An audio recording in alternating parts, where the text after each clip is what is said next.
Hello, I'm Gordon Lang, editor of DSLRtips.com.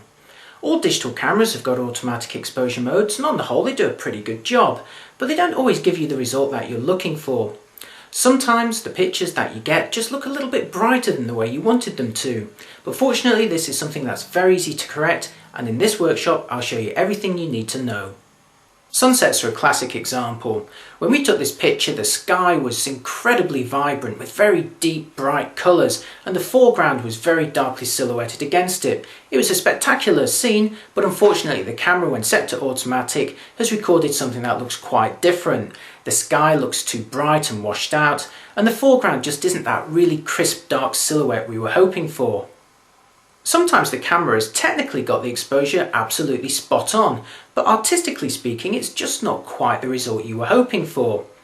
In this landscape shot, the misty background has caused the camera to choose an exposure that's a bit too bright for what we were after, and once again the result is a scene that just looks slightly washed out and not very dramatic at all.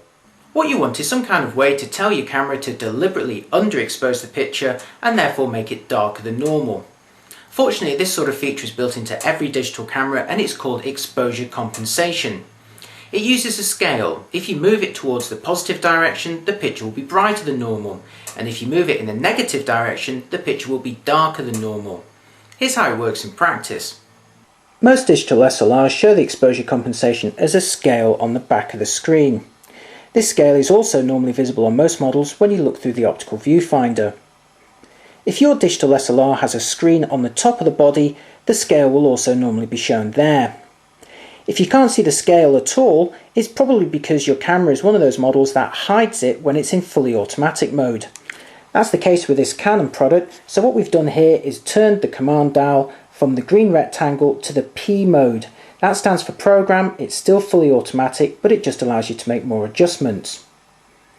Now when you're ready to actually adjust the exposure compensation, you're looking for a button with a plus-minus symbol on it. On some cameras you'll need to press and hold this button in, on others you'll just need to press it once. Then to actually make the adjustment you should turn a dial. This will normally either be at the front of the camera or at the back. So here's how it works in practice on this particular camera. You press and hold this button in and then turn the dial to move the scale either to the right or to the left. Then when you're ready, just let go of the button and take the picture. The exposure compensation scale normally runs between -2 and +2, with 0 in the middle representing a normal exposure.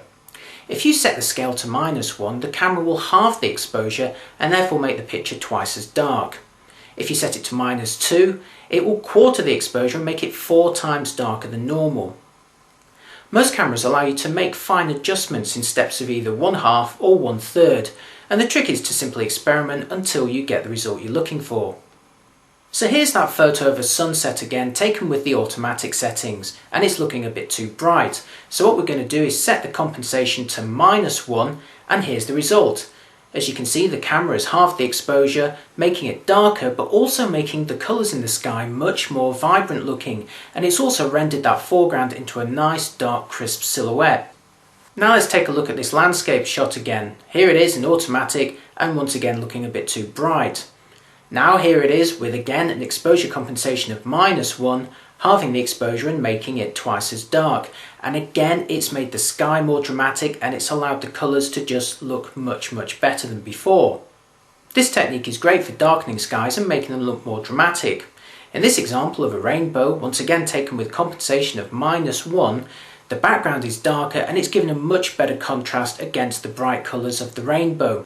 This technique is also good for giving a moody or atmospheric look to some photos, and that can be really useful in some situations. This photo of Venice was taken on a misty day, and the normal exposure just gave a really washed out, pale looking result. However, by dialing in exposure compensation of -1, it's produced a darker picture that looks much more moody and atmospheric. It's a really handy technique to use on misty days like this. Ultimately, when it comes to exposure compensation, there's no rights or wrongs. It's just a case of experimenting until you get the result that you want. In these examples, a setting of -1 looked pretty good, but you might find with your photos that you want them to be a bit darker, or maybe not quite as dark. One very important point to note though is that if you leave the exposure compensation setting as it is, all of your pictures from this point onwards will be too dark. So it's very important that once you've taken your picture, you go back to the exposure compensation settings and you put it back to 0. That means that from that point onwards, you'll be taking normal exposures. It's also worth noting that the screen on the back of your digital camera may not be giving an accurate representation of the actual exposure. So unless you're 100% certain that it is accurate, it can be worth taking 2 pictures, one with exposure compensation and one without, just a normal exposure to make sure. For a step-by-step guide that accompanies this video, along with many more techniques, head on over to www.dslrtips.com.